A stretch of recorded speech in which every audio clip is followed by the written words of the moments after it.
जंजीरें ड्रामे की आज के एपिसोड में आपने देखा कि रबिया के सामने शीरीन का आधा सच तो आ चुका है कि वो किसी से अपनी मोहब्बत का इजहार कर रही थी, फ़ोन पर बातें कर रही थी और इसीलिए रबिया हवा में तीर चलाते हुए किचन में काम करती शीरीन पर तंज करती है कि इसके पास तो मोबाइल फ़ोन ज़रूर होगा, वरना अपने मंगेतर से फ़ोन पर बातें कैसे करती।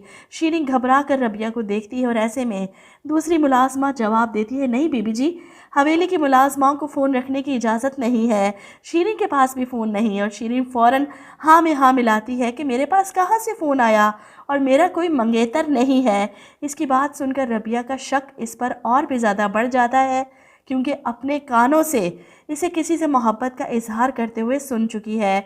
और इस तरह शीरीन का घबराना और साफ इनकार करना रबिया को और भी ज़्यादा मशकूक कर रहा है शीरीन की तरफ से।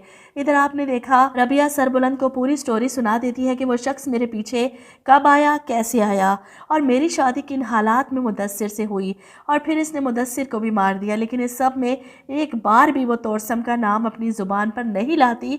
और हैरत की बात है कि सरबुलंद पूछता भी नहीं कि उस शख्स का नाम तो बता दें, बस रबिया को तसल्ली देता है कि मैं उस शख्स को देख लूँगा, आप परेशान ना हो, आप अपने घर ज़रूर जाएंगी।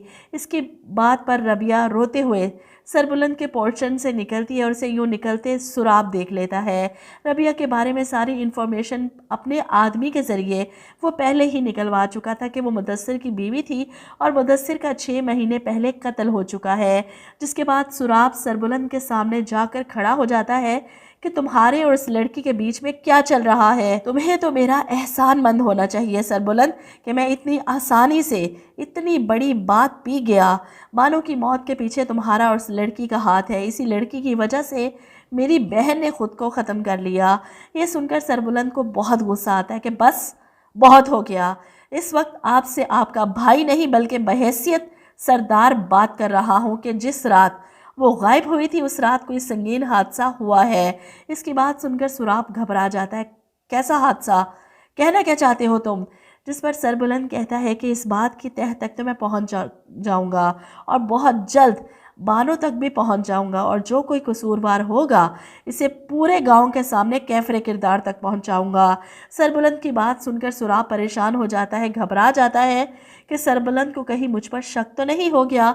ऐसे में शीरी भी काफ़ी घबराई हुई थी, सुराब से फ़ोन पर बात करती है, ये लड़की कुछ ना कुछ तो ज़रूर जानती है, आज मुझसे कह रही थी कि मैं फ़ोन पर अपने मंगेतर से बातें करती हूँ।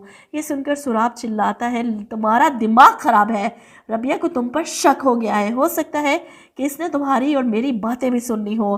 तुम्हारी वजह से अगर मैं पकड़ा गया या मेरा सारा खेल ख़राब हुआ तो मैं तुम्हें ज़िंदा नहीं छोड़ूंगा।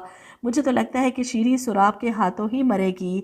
फ़िलहाल तो सुराब सरबुलंद की बातें सुनकर शदीद गुस्से में है कि वो खुद को सरदार समझकर मुझ पर रोब झाड़ रहा था, मेरी आंखों में आंखें डालकर मुझे धमका रहा था। सुराब हाथ में गन पकड़कर फायर करते हुए सारा गुस्सा निकालता है। इसका बस नहीं चल रहा कि सरबुलंद इसके सामने खड़ा हो और इस बंदूक की सारी गोलियां सरबुलंद के सीने में उतार दे, जिसकी वजह से इसे अपनी जान से प्यारी बहन को मारना पड़ा। इधर आप देखेंगे कि तोरसम को रबिया के भाई और मामू की इत्तला शायद मिल चुकी है, तभी तो वो अपने आदमियों को भिजवाता है इन लोगों को पकड़कर लाने के लिए। इधर सरबुलंद एक बार फिर से हवेली की पिछली साइड पर किसी सुराख की तलाश में है, एक एक चीज़ को बगौर देख रहा है और इसे अंदाज़ा होता है कि यहाँ पर कदमों के निशान ताज़ा है, इसका मतलब यहाँ पर कोई आता जाता है। वहीं सरबुलंद को रास्ते से हटाने के लिए सुराब एक बार फिर से बहुत घटिया चाल चलेगा।